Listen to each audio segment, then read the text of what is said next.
President Trump continues to push for any kind of deal in Washington to fund his multi-billion-dollar border wall. But one South Texas rancher proposes a more affordable idea that could protect both his family and their legacy. Our border correspondent Oscar Margain explains. Beautiful country.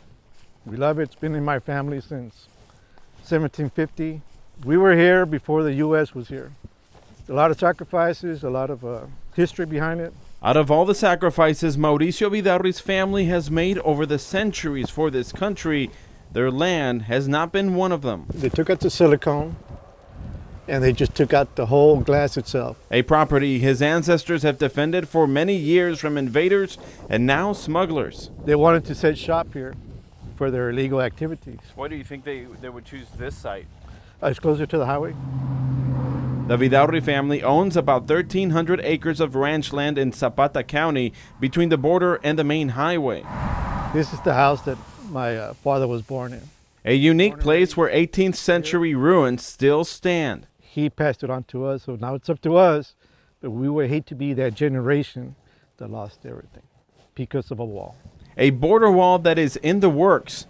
Prototypes were built in California last month by a select group of contractors. I got elected partially because of a border wall. The wall could cost over $20 billion. The president wants to add the cost to the upcoming spending bill. My father, my grandfather, my great-grandfather.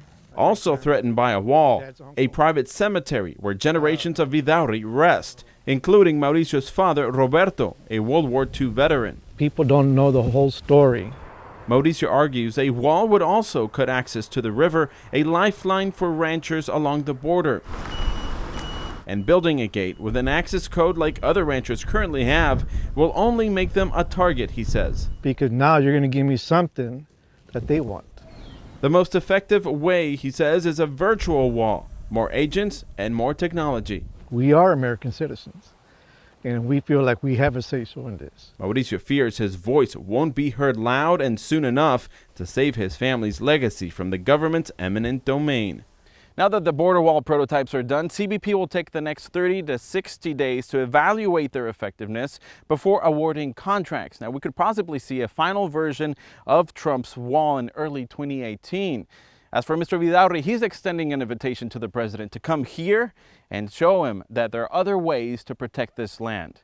In Dolores, near the Texas-Mexico border, I'm Oscar Margain reporting.